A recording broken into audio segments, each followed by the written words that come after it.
What's up, world? It's Spottie WiFi, the best, only CryptoPunk rapper alive, here with all hip hop. Get in tune. What's going on, everybody? It's your man Chuck Creekemur, aka Jigsaw, and we are here with Spottie WiFi, and he has a new album out called The King's Alpha. How you doing? I'm great, bro. It's good to be here. Thank you.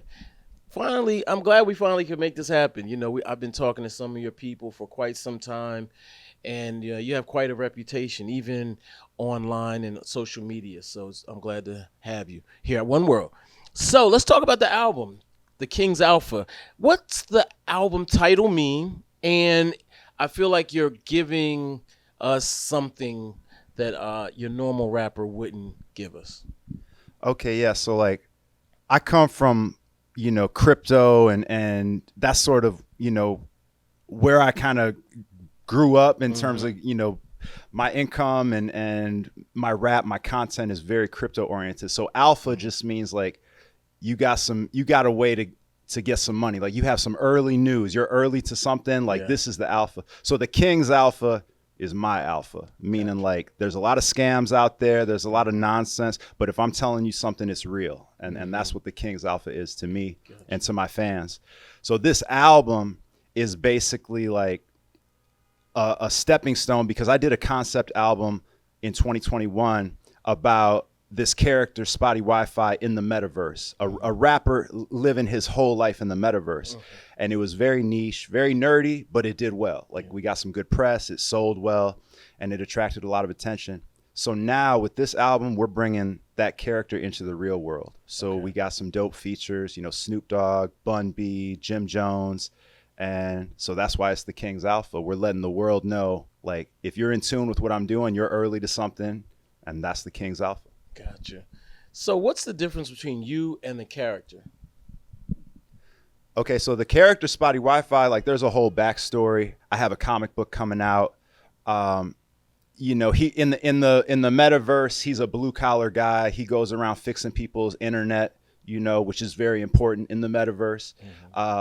And he's always been overlooked. He's always been like people sleep on him, people hate on him. And so we have those parallels, we have those similarities, because like I was doing music years ago and it was never really working out for me. I had success, but not like financial success, So Spottie WiFi, the character, the online persona is very like, he has a chip on his shoulder, He's like got a Napoleon complex. He's like, he's on now and he's not going to let you forget, and he's not going to let you put him to the side. And so in some ways we have that in common, but Spottie lets me kind of use a voice that's in character, where I can talk some shit in a way that like is Spottie, Right. Yeah, I was listening to the project and some of the previous songs and things, and I was like, is he educating or is he flexing? And I wasn't sure. So what do you say to that? It's both, it's really both. Rappers have been rapping about money since they've been rapping. I believe in crypto. I believe like it's the future. And so it is a flex, but it's also educational. I remember growing up listening to rap. I didn't always understand everything a rapper was talking about. I would go to school after a song came out and I'll be asking my friends, like, what does this mean? What does that mean? And so if I can get somebody to be curious about something or Google something that I'm talking about that's going to help them make some money, then that's dope to me. We have a song with Jim Jones called Buy the Dips. And it's a fun song. It's dope. But if you were really listening to it, like it could help you for real. Yeah. It's funny. I was listening and I was like, yo, is he talking about buying Dipset? What's he talking about? I'm just talking about like when the price goes down on something, that's a dip, and that's when you want to buy. When the price goes up on something, that's when you want to sell. And it sounds simple, but people mess that up all the time, and that's really what the song is about. Right. Now, what about Snoop Dogg? He said you inspired him. How did you inspire him? So I put out this concept album back in 2021.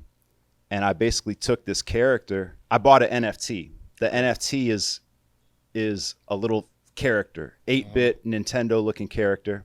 And that's what inspired me to create the character Spottie WiFi. And that's what I built the album around. And I created a an album that you could buy as an NFT. Gotcha. And it sold $200,000 worth of sales in 60 seconds. Right. And then I get royalties when people trade it online, when people resell it online.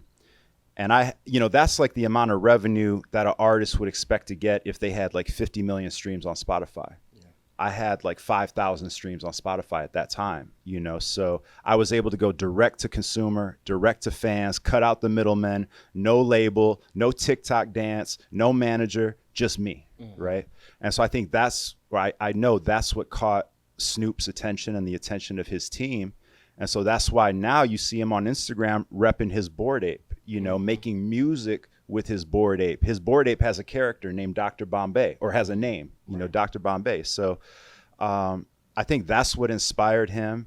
And, through that, I got to know his team and kind of talk to them about what worked for me, what might work for them. And they've been crushing it, just running with it. Yeah. Did you do something with Death Row, the label? What did you do with them? Yeah, they did. They've done some mixtapes and some other like music things in NFTs and Web3. So I went out and visited Death Row the week of the Super Bowl when Snoop was performing at the Super Bowl in 2022. Mm-hmm. And so, yeah, we did a few songs together with some of the Death Row artists. I think I have like 3 songs on the first NFT mixtape they did. And then, Snoop blessed me and is on the new album that I have, The King's Alpha. Yeah, I was a little mad at you then because I was like, man, I can't get to these songs easy. I think Lady of Rage was on one of them, I believe, if I'm not mistaken. But what makes you take this approach now to music rather than keeping it as an NFT or in?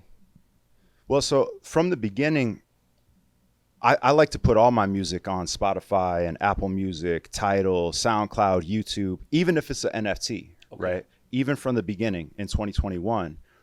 And the thing about those platforms is all you can do is listen to the music there. Okay, mm-hmm. That's all you can do. You have an MP3 that you can listen to. But if I'm selling you an NFT, I'm giving you more than the ability to listen to the music. I'm usually giving you the ability to remix the song or put the song in your podcast, your TV show, your video game, your advertisement, whatever. At least my vocals, even if I don't own the beat, Gotcha. And then I do events. If I throw a show, usually I'm going to give early access to the tickets to the people that have my NFTs. I've done vinyl records and other merch that you can get for free or exclusive if you have the NFTs. So I don't see it as competition. I don't see like Spotify and streaming platforms as competition with my NFTs. I see it as marketing. Like I make music so that people can hear it, Mm-hmm. How was it working with, Jim Jones and Bun B? I'm sure, I don't know if you were in the studio together or I'm sure there was some kind of conversation or whatever. Man, those guys are amazing. Mm-hmm.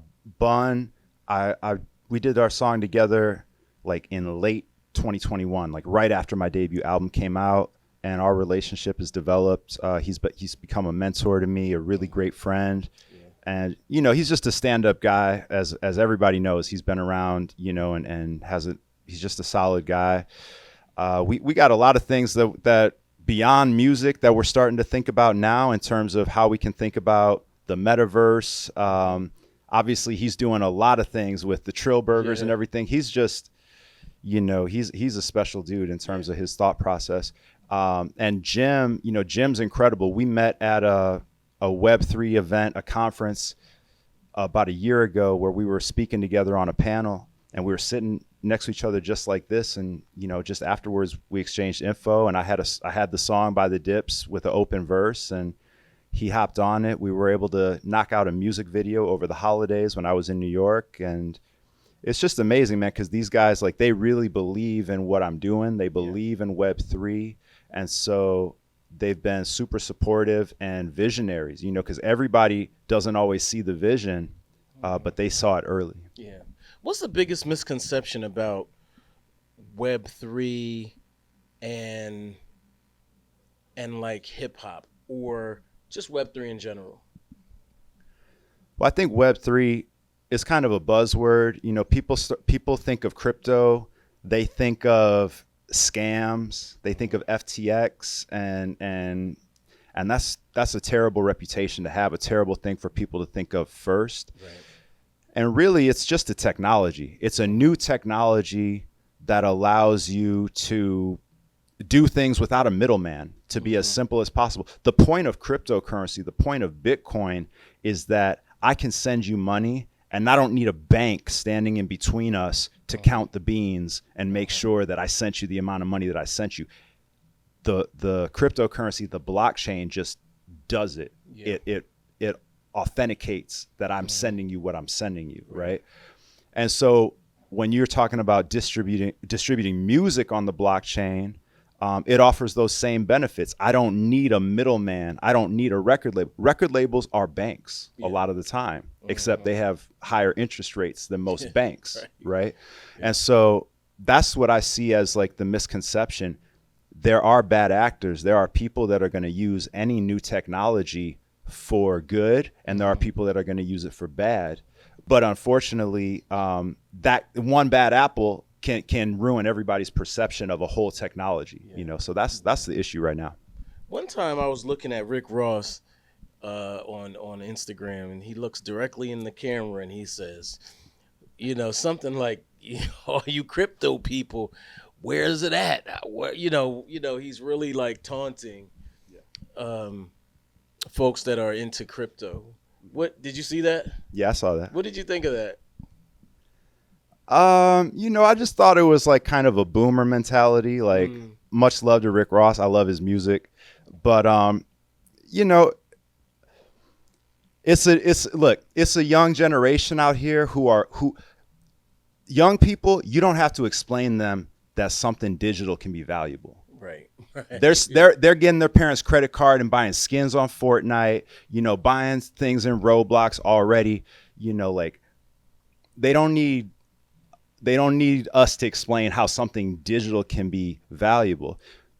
Now, if you're a little older, I'm a little older too, right? I understand how somebody might think, if I can't touch it, it's not real. You know, if I can't put it in my living room or drive it or whatever, like it's not real and that's not valuable. But I think it's just inevitable, and it's just a generational divide, you know, to me. Yeah. What do you think is the future music-wise and technology too? I mean, we're in a weird transformative space right now, and it's like accelerated. You know, back in the day, and I mean, when I say back in the day, I mean less than 20 years ago, things would change every couple years, maybe 5, maybe less. Now it seems like it's every week or something. What do you think about the landscape now and the future? I think you're right. Like, I feel like it's like a hockey stick. Like, things start to accelerate, and then all of a sudden it just goes real fast. You know, I think we're there now. I think AI is crazy. That's something everybody's talking about right now. You know, using artificial intelligence to recreate an artist's voice, making songs with Grimes, you know, using her voice, and she doesn't even have to record it, which is dope. I think that's dope. That's revolutionary, by the way. Yeah. The thought behind it. Yeah. And I think, like, you can resist it, but it's only going to cost you in the end. Like, it's inevitable. You can't fight evolution and technology. But what I really think is interesting is, like, to me, is there's a whole generation of people that have never bought music right now. Young people, there's a lot of people that have never bought music. Definitely never bought music before listening to it. You know, we used to go to record stores, and you'll buy an album because you like the artwork. Yeah. You'll buy an album because you like the track list, the credits, the liner notes, and you never heard it. You might have heard a song on the radio, but you never heard the other 9 songs. You hear it on the car on the ride home for the first time. And so I think gamification, to me, that's like gamification. It's like, I'm putting a quarter in the gumball machine. I don't know what flavor I'm going to get. I'll figure out if I like it when I get it. And I think that's what technology is going to bring back. I think obviously video gaming is huge. You know, gaming is the biggest form of entertainment. It makes music and film and Hollywood look like peanuts, you know? So I think that intersection is really interesting. And and how people discover music. We're so used to getting spoon-fed music from an algorithm on Spotify or wherever else that music exploration and discovery is pretty boring. And I think gamification is going to change that, and blockchain is going to change that. Yeah. Okay. Now let's talk hip hop a little bit. So, give us your top 5 dead or alive. If you want us to put a spin on it, top 5 progressive rappers, right? I.e., those that embraced technology or forward thinkingness or what have you. Man, I'm probably going to keep it more general, you Okay. know. So my top 5 is, you know, Nas is on top for Okay. sure. I got to have Jay in there. You did I think that was you. You did a rap, Allow Me to Reintroduce Myself. That was you, right? I kind of bit some J bars off, and made them a little personalized dope, for though. me. Thank you, bro. Yeah, Appreciate yeah. that. But yeah, I got Nas and Jay in there for sure. I'm from the Midwest, so I got to put Kanye in there. Okay. I think I got to put Lupe in there. Lupe, yeah, that's what's up. And I'm putting Snoop in there. Okay, dope. What do you think about hip hop and technology now? We've always been early adopters, from like sampling it to Serato to the internet. You know, I remember early on, Chuck D was way ahead of the game. Cannabis was way ahead of the game, and later on, Joe Budden. Joe Budden and I got into a full blown argument one time right on stage, in front of an audience, where we were just saying he was like, I was first rapper on the internet, and I was like, no, you weren't, and that carried on for about 5 minutes. But what do you think about sort of where we are now? I don't want to say anything negative, but I feel like the adoption is different now than previously. Adoption of technology by rappers, you mean? You know, yeah. I see hip hop as like it's always been about innovation. You know, using turntables for purposes they weren't intended. You know, and break loops and things like that, and making something beautiful out of something that nobody saw coming. You know, so. I think hip hop is still at the cutting edge. You know, rap is big in Web3. You know, so is EDM. Yeah. I think like a lot of musicians, right? Like studio musicians, producers of other genres, they look down on hip hop. They look down on EDM because you don't need a drummer and a guitarist and a bass player. Like you could make music on your laptop. You know. Mm-hmm. And some people look down on that, but I think that gives us an advantage when it comes to adopting technology, because we're naturally embracing technology just in terms of how we make our music, you know? So, yeah, I don't know. I think like I think it's always going to be like that. I think hip hop is always going to have that advantage where, and also we're asked to be more resourceful. You know what I mean? Like, it costs less to be a hip hop producer than to be like a conductor of an orchestra. Yeah. You know what I mean? You have to grow up in a certain environment and have certain resources to be exposed to different things. Yeah. And so I think we're just more resourceful. We're used to technology. And so we're always going to have that at the cutting edge. So I don't know if I could say that it's different now. I just think it shows up in different ways. Do you think that's why AI is more like hip hop's kind of more susceptible to AI than rock? Or I do. Yeah. I totally do. Like the same producers that are used to making music on their laptop, it makes sense to me that they'll be the first ones to say, let me see what New York State of Mind sounds like if Biggie was rapping it. Right. You know, like I would expect that before I would expect, you know, a composer or, you know, maybe a jazz musician or whatever, you know, because it's a lot of what we do is in the box. It's in the computer. Yeah. Is there a downside to technology in your opinion? Yeah. As it becomes easier for everybody to make music, you know, like we see now, and now it's so easy for everybody to distribute their music and have it be everywhere, then it can become more difficult to like identify the music that you're really going to love, and that's going to have staying power and be timeless music. But I think the benefits outweigh the negatives because we just have more to choose from, you know? Yeah, definitely. So what's next for you? What do you got? I mean, obviously you have this album. It's just, hot off the presses and everything. But I always get the impression that you're, thinking about other things. Absolutely. So I got the comic book coming out later this year. We're really going to tell the story and the lore of like how Spottie goes from the metaverse to the real world. So that's going to be super dope. I have another album coming out in the second half of the year. That album is not about crypto. It's not about Web3 at all lyrically. It's just a fun party album. I did a song with my guy DJ Malski, who's based out in LA.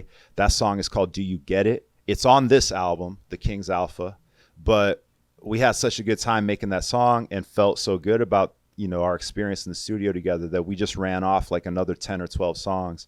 And so we have that whole album locked and loaded and going to start putting out music from that this summer. Okay. And that's just a party album. So I'm excited because I pride myself on being a versatile artist. I don't like my album, every song to sound the same, and I don't want every album to sound the same either. So a lot more music and a lot more content coming from me this year. What do you do in your off time, like when you're not creating music?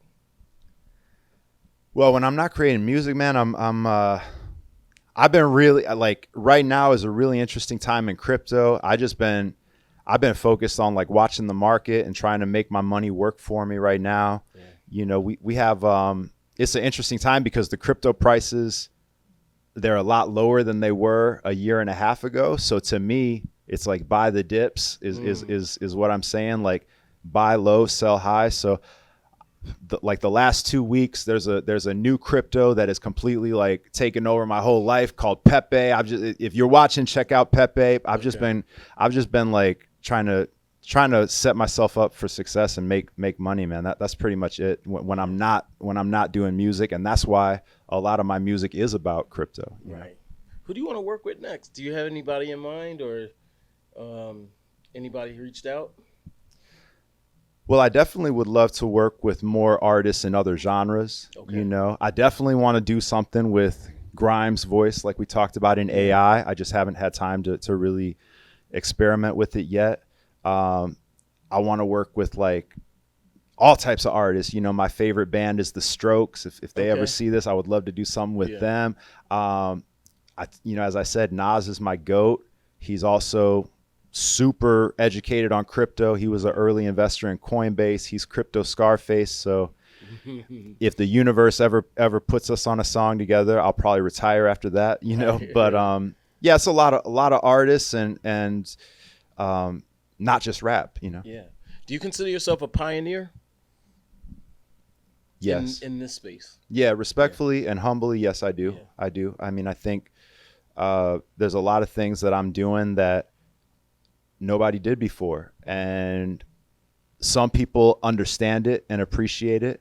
Most people don't yet, but I think they will in time. They'll look back and they'll be like, oh yeah, Spottie did that back then, And the beautiful thing about what I'm doing is because I'm going direct to fans, direct to consumer, I don't need everybody to get it. Yeah. I don't need millions of people to love what I'm doing or to buy my music. I'm a big fan or supporter of the 1,000 fan theory. If you're an artist out there, you need 1,000 fans. If you have 1,000 fans that want to spend $100 supporting what you're doing every year, guess what? You're a 6-figure artist. You can eat off that. Yeah. You might not be living lavish or whatever, but you can eat.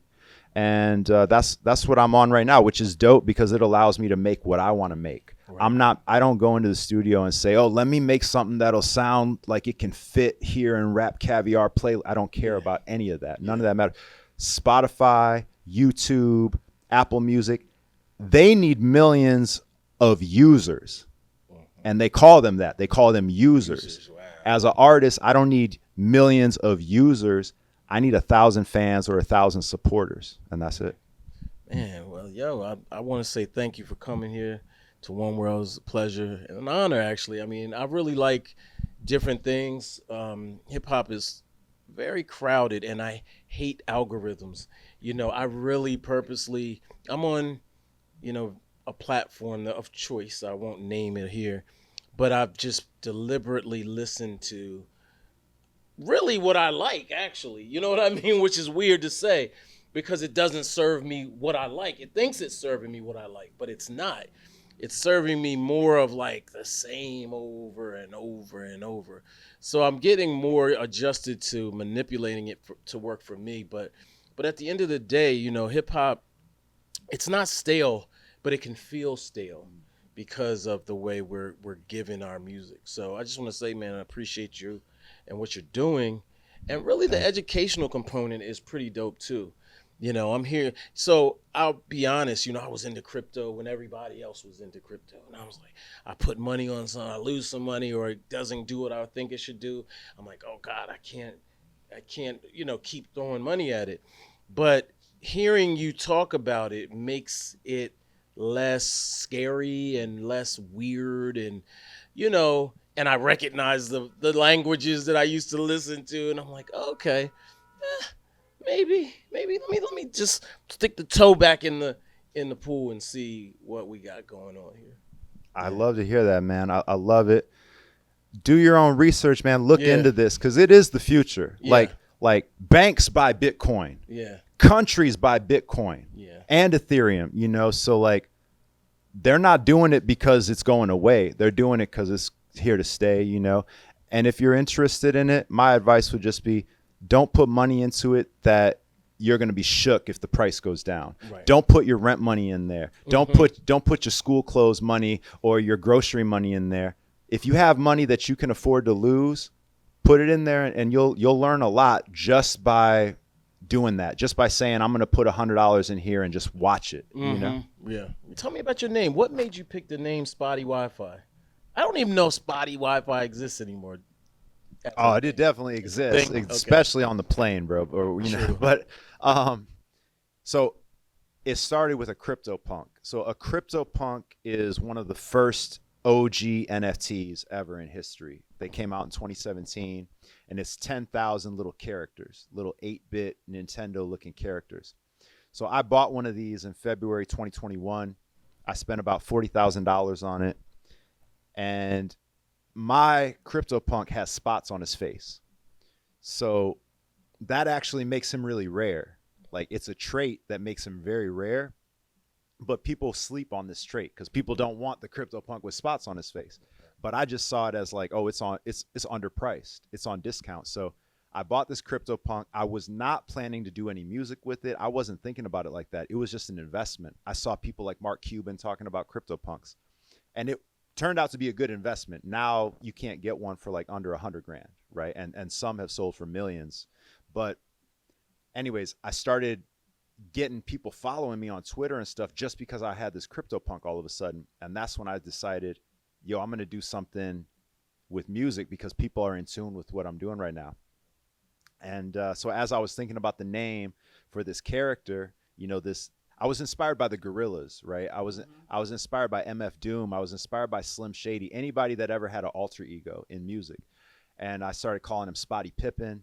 And then eventually I was like, no. That's his legal name. His name is Spottie Pippen, but his stage name is Spottie WiFi.